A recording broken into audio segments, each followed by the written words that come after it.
हम रीता आप सबके नमस्ते प्रणाम करत ही। आप सबके सामने आज हम एक देवी गीत लेकर आए ही। आप सब देवी गीत को सुनिया और कमेंट करके बताइए कि आप सबके देवी गीत कैसन लगा। और हमारे चैनल ऋतुजा अवधि लोकगीत के लाइक करब और सब्सक्राइब करब और शेयर करब मत भूलिया भैया लोग, दीदी लोग, बहनी लोग, चाची लोग। धन्यवाद। झूलत बाड़ू निमिया की डारी है मैया दई दरसनवा। झूलत बाड़ू निमिया की डारी है मैया दई दरसनवा। शीतल भवानी मैया शीतल भवानी, शीतल भवानी मैया शीतल भवानी। झूलत बाड़ू निमिया की डारी है मैया दई दरसनवा। झूलत बाड़ू निमिया की डारी है मैया दई दरसनवा। कवने बटोहिया के रहिया निहारू, कवने बटोहिया के रहिया निहारू। करताई हमही पुकार है मैया दई दरसनवा।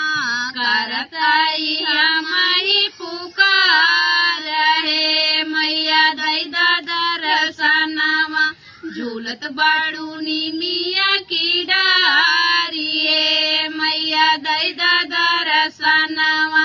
झूलत बाड़ू निमिया की डारी है मैया दई दरसनवा।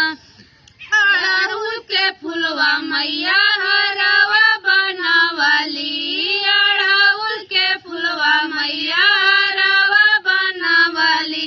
हरवा पैराई तोहार है मैया दई दरसनवा। हरवा पैराई तोहार है मैया दई दरसनवा। झूलत बाड़ू निमिया की डारी है मैया दई दरसनवा। झूलत बाड़ू निमिया की डारी है मैया दई दरसनवा। हलवा और पूरी मैया भोगवा बनवली, हलवा और पूरी मैया भोगवा बनवली। भोगवा लगवै है तोहार है मैया दई दरसनवा। भोगवा लगवै हम तोहार है मैया दई दरसनवा।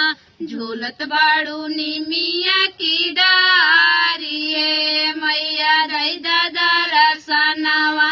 झूलत बाड़ू निमिया की डारी है मैया दई दरसनवा। गंगा जल से मैया कलश भरऊ बई, गंगा जल से मैया कलश भरऊ बई। चरण धुलऊ बई तोहार है मैया दई दरसनवा। चरण धुलऊ बई तोहार है मैया दई दरसनवा। झूलत बाड़ू निमिया की डारी है मैया दई दरसनवा। झूलत बाड़ू निमिया की डारी है मैया दई दरसनवा। घर घर से मैया सखिया बोलऊ बई, घर घर से मैया सखिया बोलऊ बई। पचरा सुनाऊ बई तोहार है मैया दई दरसनवा।